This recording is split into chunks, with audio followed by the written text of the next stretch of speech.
morning, everyone. My name is Greg Hollingsworth. I am the training and safety manager for our company. Today we're going to talk about a lot of information.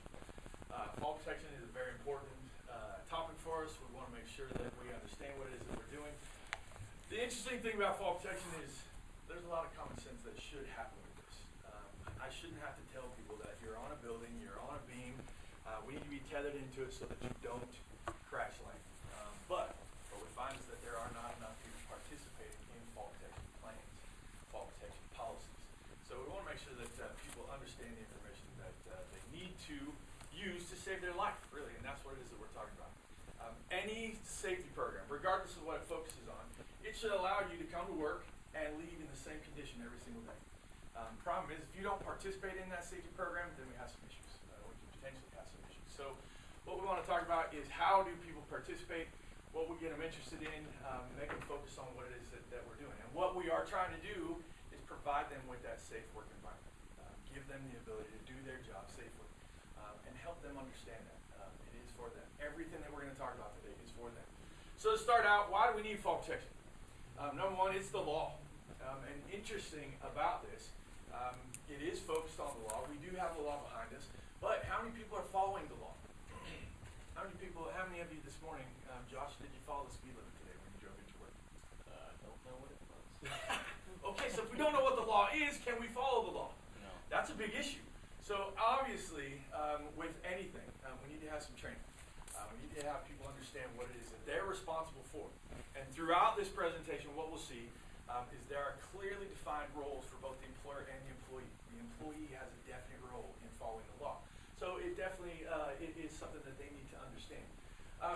We need to understand that just because we're up on a building, there are things that we can grab onto. We need to be focused on other things, because what we're going to be focusing on is our job. What it is that we're doing, what's right in front of us. Not necessarily what our escape plan is, how do we stay onto something, and that's why we have fall protection. Because you need to be able to do your job. If you're focused on your job, you'll focus on your job and not make mistakes. If you're worrying about other things, that's where we have the focus leave, and that's where we have the potential for accidents to happen. So we want to make sure that we're focused completely on our job. Common sense is a big thing. I will talk about common sense a lot throughout the training. The problem that I think is that people use a lack of common sense, and I like this picture because just because you can doesn't mean you should. And that's a big thing that we need people to understand. So we want to make sure that people are using common sense. We want to make sure that people are participating in the programs that have been developed for them, because really there's a lot of time, a lot of expense that goes into this. And who is all of that for? It's for the employee. It's for you doing your job. So we want to make sure that people understand that. First thing that people think about safety, it's a pain. It's going to slow me down. It's not going to help me do my job. The reality of it is, if we're harnessed in, we've done everything that we can to limit the hazard of fall, it does help you focus on your job, because now you're not worried about falling. And you are focused on your job. So hopefully, just through the safety program, we can eliminate some of the potential issues that we have, because people are focused on their job. So why do workers fall? There's lots of reasons. There's probably too many to list.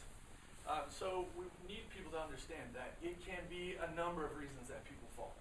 You can be the safest guy. You can be the most cautious person on the job site, but you still have the potential to make a mistake. So we want to make sure that people understand fall protection is a necessity every time, no matter what. So we have to focus on the needs here. What we want to understand, there's a lot of numbers that we can look at. One of the numbers that we want to understand is how fast can I fall? And up on that screen, I apologize, that red is hard to see. But the reality is it doesn't take a lot of distance for us to gain a lot of speed. And what we're most concerned with is what happens to that speed at the end of the fall. What I want to try to limit is where you end.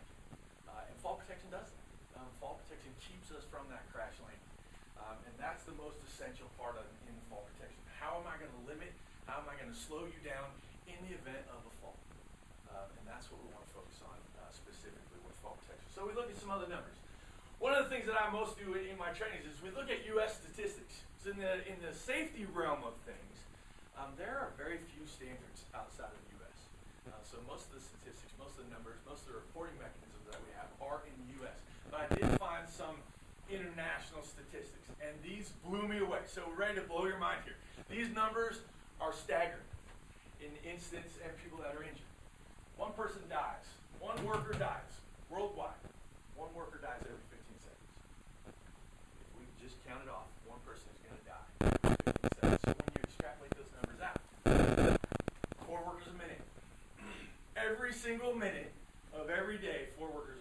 which means 240 workers die every hour throughout the world. 24 hours, 5,760 people are going to die on a job site. So what does that mean? Safety is a different meaning in different countries, obviously, so we have some issues. But these are real numbers. When you move these numbers out, over 2 million people worldwide die a year on a job site. Ronnie, you mentioned you've seen dead people on a job site. Not pretty. We need to avoid that. So these numbers blow me away. These are even crazier. All right, we're getting into the millions of numbers here of people that are having injuries. Over 160 million workers suffer work-related illnesses. Okay, yeah, these are a little bit different from farm techs, but this is safety. Okay, 337 million workers are injured every year worldwide. That's the population of the United States. Every single year, that many people are going to be injured on a job site somewhere throughout the U.S. So yes, our U.S. statistics fall into this. Money. We always want to talk about money. Safety is expensive. There is no way around it. Safety is expensive. Because what is it? What we want to talk about in the business world today is return on investment. What's the return on investment in safety? 100%. Absolutely it is. Because what we're really talking about is insurance. Okay? Insurance is a cost. It's a fixed cost. We're going to pay for it. We're going to pay for it. We're going to pay for it. We hate paying for it until we need it. Right? So when we need it, the return on our investment is we're going to save people. The cost of injuries throughout the world, sickness, what is that number? $1,250,000,000,000. That's $1 trillion it costs to deal with injuries and illnesses throughout the world of people that are on job sites. How much of that can we prevent? Probably a lot. So when we get to the U.S. numbers, OSHA. Talk about OSHA. All right, Ronnie, in the couple days that we've been here, you've mentioned that you introduce OSHA to your work site. Probably a great practice. Because really, when do we see OSHA? Susie, when do you see OSHA on a job site?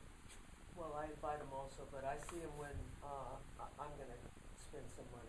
Absolutely. Okay? It's going to cost you some money. Yes, it is. All right? What are the number 1 and 2 reasons that we see OSHA if you do not invite them? 3 or more persons are sent to the hospitals. Okay? Yeah, it's usually something has Somebody happened. rat you out. As reported by OSHA, the number 1 reason that we see OSHA, the threat of a fatality. Yep. Number 2 reason is the fatality itself. So what I tell people is it's a good thing, generally, that we don't see OSHA more often. But I also say it's a bad thing that we don't see OSHA more often. In the same sentence, and we'll talk about that, because it really is. If we do see OSHA and we haven't invited them, they're there because something is about to happen, which is usually drastic, or something has happened that's usually drastic. So it's usually a good thing that we don't see them, but I definitely say it's a bad thing, because if we are seeing them, someone's typically dying. That's why they show up. We talk about the numbers here. Their budget every year, the 2016 budget, this is public information, you can find it, $500 million. And we only have 2,200 compliance officers. So how do they get around to us? How do they see us? How many job sites do you think that we have open concurrently at any given time throughout the U.S.? Millions. Almost 7 million. How can 2,200 compliance officers get to 7 million job sites? They cannot. In 2016, it's reported that they got to 35,000 inspections, which is a lot. That's 16 inspections per person, all right? So they're working. They're working. What's the percentage of job sites that got inspected? Is it even a 5 number? 1,000s. 5 1,000. That's it. That's it. So when do we see OSHA? There's a problem. It's a break fix, okay, when there's an issue. Unless you invite them in, which is really a good practice, we don't see OSHA until something has happened. They just don't have enough time. They're not going to get to us. So what does that mean that we have to do? We have to be the ones driving safety, because we're not going to be forced into compliance. They're not going to be doing pre-inspections. You're not going to see them before the job starts. You're just going to see them, Susie, like you talked about yesterday. They're looking, oh, yep, that guy's doing something wrong. Boom, I can issue a fine or issue a citation. That shows I've done an inspection. So we definitely need to be the ones that are driving safety, because OSHA is not going to force us into compliance. Workplace fatalities reported by OSHA. 2014 numbers. What we find. This is directly from the OSHA website. Almost 5,000 workers killed in 2014 throughout the U.S. Now, really, when we think about it, 5,000 workers. How many workers do we have throughout the U.S. at any given time? Well, OSHA reports this for 2014, there were 130 million workers. So when we think about that, the percentages of 130 million workers, only 5,000 workers died. Why do we really care about this? What's going to force me to pay for someone to develop safety plans, for me to pay for PPE, for me to pay to train my people, when only 5,000 people are dying? When we look at the worldwide statistics that we looked at, why aren't we hearing about that more often? Because really, we talk about war, we talk about all the people that are dying from cigarettes, we talk about that. More people are being killed on the job site than any battlefield. We're not talking about that. We're not talking about these 5,000 people. When you think about it, it's 13 people a day in the U.S. that are going to die. That's someone's father, that's someone's husband, that's someone's mother that's going to die on the job site today. Why? Because we're slackers. Maybe. It may be. Because really the percentage of people that are compliant with safety regulations, with safety laws, with protecting their people, which is the employer's responsibility, is minimal. Generally speaking, we're at about 5% compliance with all of the safety regulations that we look at. Some industries more or some industries less. But for the most part, we have almost 100% of the people doing the job incorrectly. So yeah, maybe we are slackers. Because most every company has a safety person, right? Doesn't mean that they're doing the job correctly. It doesn't mean that we get that information to our people. So what are we really training our people? Ronnie, you talked about that in your presentation already. You train people every single day. You train people every month. We have required training meetings. We talk about this all the time. But you can walk on a job site at any given time and someone's doing things incorrectly. That's why I have a job. That's why you have a job. That's why in the safety industry, we will always have a job. Because safety never stops. People never have it's never going to end that people need safety. So we will always be working on this. One of the things that we've talked about in this setting in the last couple of days, Ronnie, your company hires a lot of Hispanics. So when we think about this, they broke this statistic out. Why do you think that OSHA breaks that statistic out? A lot of Hispanic workers. Okay, a training exercise that I had scheduled. Working for a company, we had 150 people scheduled to be trained over the course of a couple of weeks. The night before the first training, I get a phone call at 8:30 at night. Greg, do you speak Spanish? Heavens no, I don't speak Spanish. We have to stop the training. The training director at that company has worked in that company for 7.5 years. He had no idea that the majority of his employees did not understand English. For 7.5 years, he'd been having safety meetings. What did those people learn in those safety meetings if they didn't understand English? Nothing. Zero. And he didn't know that for 7.5 years. So yeah, maybe sometimes we are slackers. Slackers. Absolutely. 17% of the fatalities that we have for statistics are construction workers.